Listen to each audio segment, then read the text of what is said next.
انا مش فاهم والله هم بيديروا الزمالك ازاي. انا حاسس ان هم بيديروا الزمالك بالحب اللي هو السلام عليكم ورحمه الله وبركاته. جميع الناس بقى في كل مكان، اهلا بيكم في فيديو جديد. معايا دلوقتي يا جماعه كارثه جديده حصلت في نادي الزمالك بس في فريق اليد.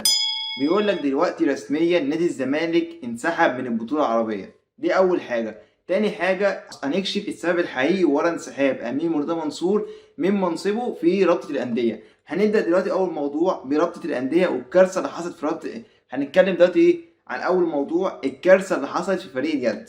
طلع دلوقتي بيان رسمي من نادي الزمالك يعلن فيه انسحابه من المشاركه في البطوله العربيه اللي هي هتلعب في السعوديه، هتبدا بكره او بعده بالكتير. ليه الزمالك انسحب؟ علشان ما دفعش المديونيه بتاعته، مع ان في كذا مصدر من نادي الزمالك والقناه نفسها طلعت قالت لك احنا نجحنا ان احنا نجدول المديونيه وهنشارك عادي مفيش اي مشكله، واحنا يا جماعه بنطمن الجماهير مفيش مشاكل، لان الناس اللي بتحاول تشكك في الاداره لا احنا دفعنا المديونيه وهنشارك عادي. فطلع دلوقتي جواب رسمي ان هم مش هيشاركوا. فده يا جماعه بيوريك كميه الاداره الفاشله اللي عندنا. يعني بس يا جماعه انا اوريكم بس حاجه، ان المفروض اللي ماسك اليد عندنا كابتن احمد مرتضى منصور. اصلا ده واحد طلع يقول لك ده واحد يا جماعه اوريكم تصريح ليه كارثه. بيقول لك انا كل سنه بكسب اقل حاجه بطولتين ثلاثه، انا ما بقتش ملاحق اكسب بطولتين ثلاثه كل سنه، ومش في اليد بس لا في اليد والكوره والطايره. دلوقتي الزمالك انسحب علشان معهوش فلوس يدفع المديونيه ويسافر، مع ان الزمالك خد قرض والزمالك باع لعيب ب 3 مليون لزيد اللي هو الناشئ اللي بعد كده راح استون فيلا. والزمالك عمال بسم الله ما شاء الله يبيع لعيبه ويعمل اعارات وياخد قروض والكلام ده، في اخر يقول لك معيش فلوس يدفع المليونيه. امير فاشل واحمد فاشل والمستشار فاشل. امال مين يا جماعه بيدير النادي صح؟ نفسي افهم بس مين عاقل بيدير النادي دلوقتي. يعني دلوقتي فريق اليد كان في امل مثلا ان هو يروح هناك ياخد مركز مثلا مركز كويس، يجيب لنا جايزه مثلا تفك الازمه. هو هناك بيدوا جايزه بالدولار، اقل حاجه مثلا كنا ناخد جايزه محترمه بالدولار تساعدنا في ازمه مثلا الايقافات، لكن لا ما نشاركش خالص. فدي فضيحه والله، دي فضيحه. يعني نادي الزمالك رايح اصلا ومرشح ان هو اقل حاجه يوصل لقبل النهائي، اقل حاجه، فكان هياخد جايزه محترمه بالدولار تساعدنا شويه. لكن انت مش عارف تدفع المديونيه وطلعت قلت انا جدولتها، وفي الاخر تسرح بالجماهير. اللي والله حرام اللي بيحصل في نادي الزمالك ده. فشل في الكوره وفشل في الطايره، واللعيبه دلوقتي بتهرب مننا في السله وبتروح للاهلي. نفسي حد بس كده عاقل يطلع يقول لك انتوا بتعملوا كده ليه؟ حد منكم يطلع يبرر، ولا انتوا مستخبيين كلكم؟ يعني دلوقتي اهو الزمالك فشل ان هو جدول المديونيه، ودي مسؤوليه احمد مرتضى منصور. ولا نطلع يقول لك يا جماعه معلش في بس ازمه، اقفوا مع النادي نعدي الفتره دي على خير، بعد كده نشوف السنه الجايه نكسر الدنيا. يا جماعه بطلوا الكذب على الجماهير، هي باينه من اولها. يعني السنه باينه انسحابات. ودلوقتي هنتكلم برضه عن السبب الحقيقي ان امير ساب المنصب بتاعه، وده ضحك اصلا على الجماهير برضه.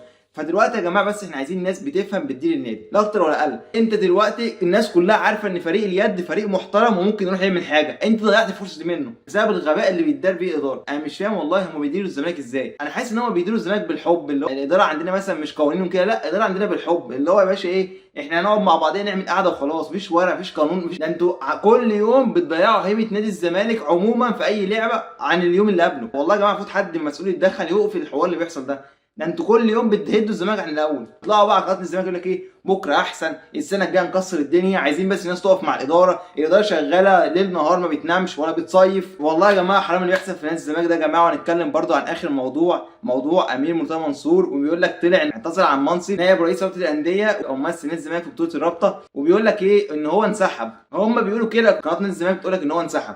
بس السبب الحقيقي اللي طلع دلوقتي اتاكدنا منه ان امير موقفه القانوني مش هيسمح له ان هو يترشح. في كذا شرط وبند لازم ينطبق على الشخص اللي هيترشح عشان يقبلوه. ما يعني امير معدي كل الشروط، معاه شرط واحد بس اللي بيقول لك لازم عشان تشارك حاجه من الثلاثه، يا اما تكون لعيب سابق ودي مش في امير، يا اما تكون حكم سابق ودي برضه مش في امير، يا اما تكون مدرب سابق وبرضه دي مش في امير.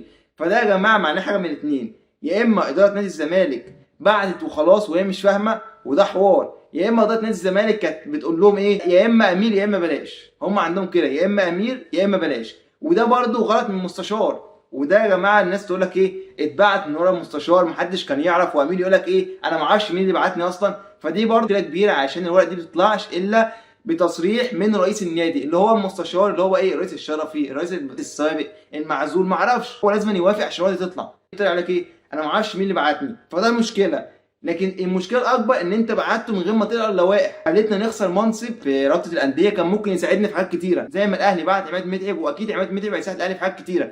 فاحنا عندنا اداره بقى ايه، المستشار ايه، يا اما ابني يا اما بلاش. هو ماشي بمبدا كده، يا اما ابني وعيالي يا اما بلاش. فده بيوريك برضو الاداره بتفكر ازاي، بدي مصالحها الشخصيه مستشار وامير واحمد عن مصلحه الزمالك. فهو بيوريك ايه، ان هو ايه، يا اما احنا نبقى في الصوره يا اما بلاش. ابعت حد تاني، لا يقول لك مش هينفع نبعت حد تاني عشان الوقت عدى.